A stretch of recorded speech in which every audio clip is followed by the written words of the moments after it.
Hi, my name is Sylvie. I am a certified health coach and fitness trainer. And today we're going to talk about some warning signs that you are fasting too much and what to do if you notice any of these warning signs. So if you've ever been wondering, am I fasting too much? Just keep in mind that obviously the answer is going to vary depending on the person.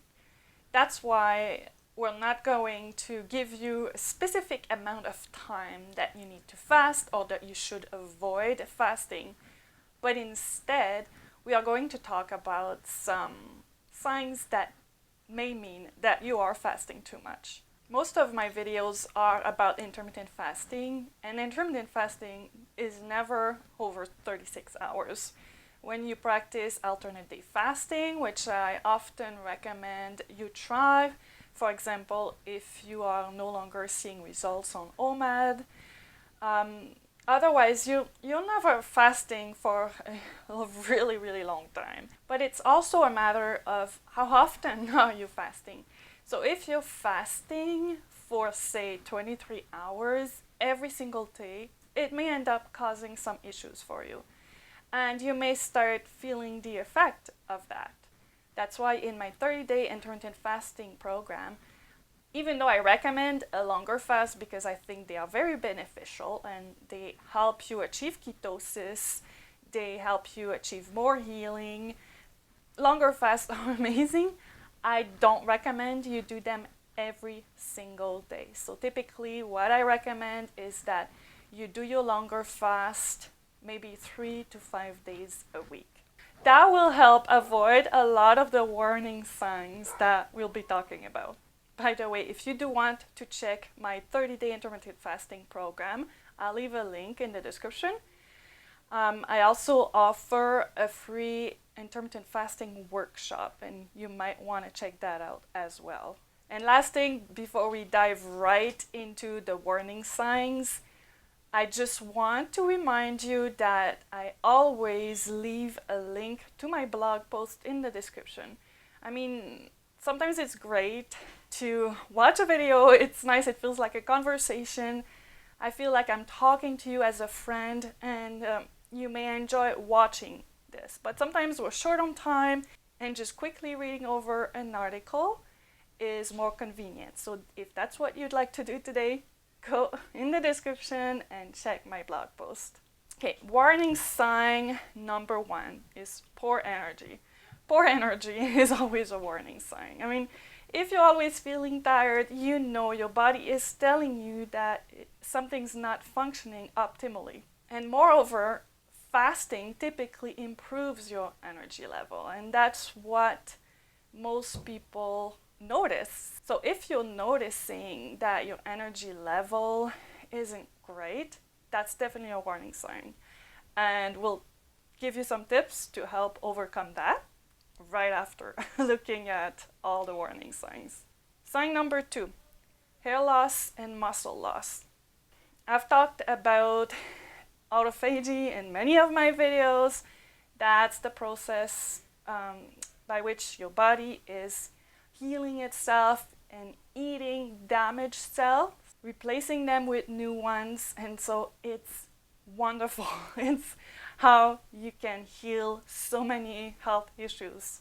However, the more you fast, the more your body will eat itself, and it will eat protein that make up your muscles, and it may also result in hair loss. Another issue that may occur that may result in hair loss is hormonal imbalances. Some hormones that come into play in this case are estrogen and progesterone. And so that's another reason why women have to be really cautious when it comes to fasting and pay attention to their reproductive cycles. Another warning sign is a weight loss plateau or weight gain. If you fast too long, too frequently, you will maintain a sustained calorie deficit, which may trigger your body's natural response to prolonged calorie restriction, which is called starvation mode. And starvation mode simply means that your body learns to function using less energy. You're providing it with less energy for a long time, and so our bodies are very adaptable, and your body just learns to make do with what it has. If you experience a weight loss plateau, it may be a warning sign. However, I want to say that I hear so many women complain about not losing weight and reaching a weight loss plateau, but I find that a lot of the time it's a mindset issue more than a real weight loss plateau. You need to understand that not losing weight for 1 month, if you've been on a weight loss journey, is perfectly natural. It has happened to me. It happens to most people. And so if you have 1 month where you're not losing weight, doesn't necessarily mean that something is wrong or that you need to fix anything. Another thing is, I find that a lot of the time, women think they're not losing enough weight if they're losing, say, only 2 pounds 1 month. But weight loss takes time, particularly the closer you get to your goal weight, it'll take time. It took me over a year to lose 20 pounds. And many months I wasn't losing any weight at all. And then suddenly 1 month I would lose 4 pounds. You have to stop obsessing over the scale. And please don't use not losing weight 1 month as an excuse to go back to the lifestyle that got you into this mess in the first place. Right? Like, that's another thing. I think that oftentimes we look for a way out. Weight loss takes time, effort, self-control. You have to acquire skills that maybe you didn't have before. And so sometimes we kind of look for a way out. And we say, oh, I just lost 2 pounds. It's not worth it. But don't do that. It's not going to do you any good to just go back to the lifestyle that's making you gain weight, or at the very least, not lose any weight. So keep that in mind. Another warning sign is mood changes. Fasting can affect your mood by affecting your reproductive hormones, like we talked already.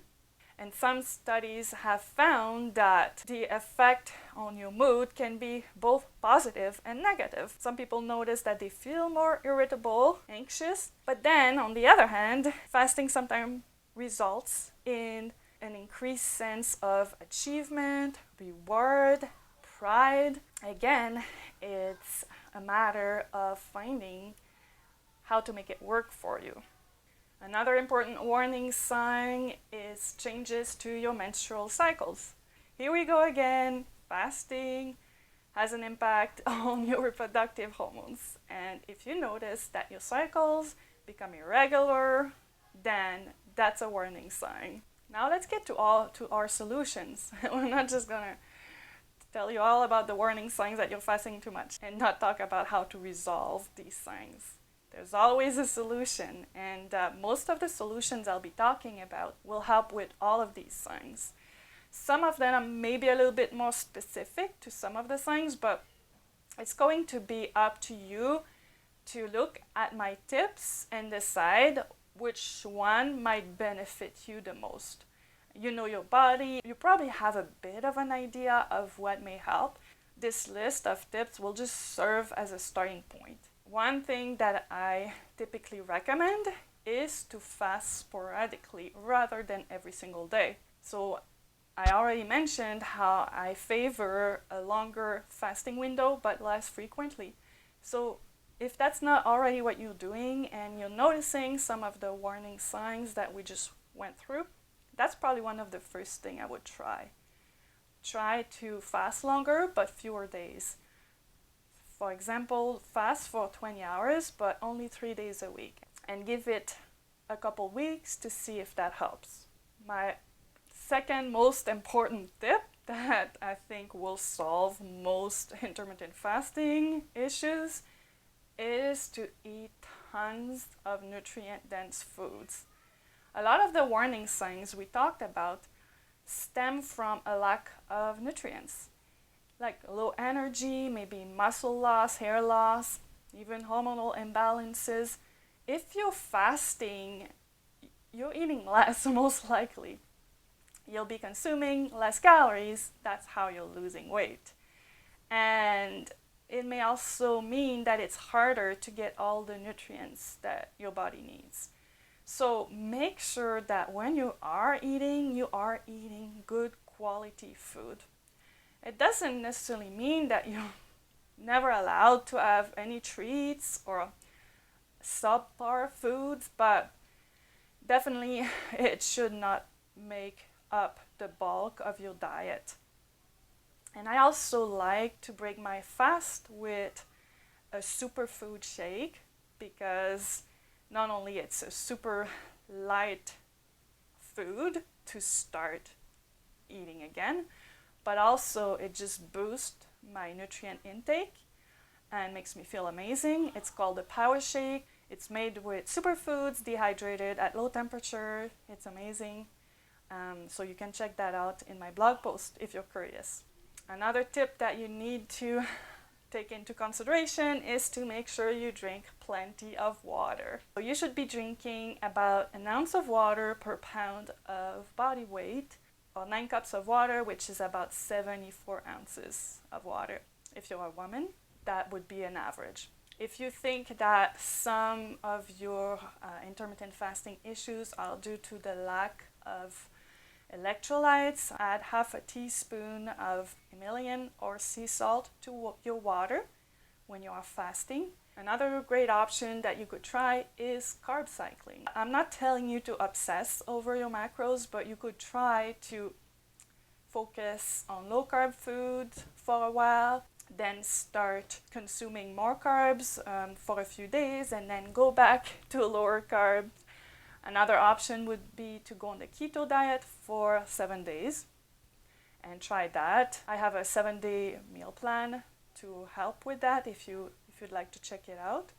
It's super simple. The meals are really easy and all your macros are listed in the free PDF. So I think you may find that very, very helpful. It's worth checking out. And last thing you could try is to eat more protein. So if you're a woman, make sure you eat at least 0.8 grams of protein per pound of body weight. And then you can play around with that number a little bit. Maybe you could increase it to even 1 gram of protein per pound of body weight and see if that helps. So that's about it. Experimenting to resolve any of the warning signs that we talked about may take some time. It may take up to a few weeks, and I doubt that you will not notice an improvement, particularly if you are only intermittent fasting. Intermittent fasting is never for longer than 36 hours, and if you're not doing it too often, making sure you're drinking plenty of water and fueling your body with enough nutrients, you should be fine. But if you don't notice any improvement, definitely take a step back. I mean, there's no point in making yourself sick. And you always have to listen to your body, put your health first. I always encourage you to trust yourself and learn to listen to the cues your body is sending you. And I hope this video was useful in helping you do just that. Thank you for watching.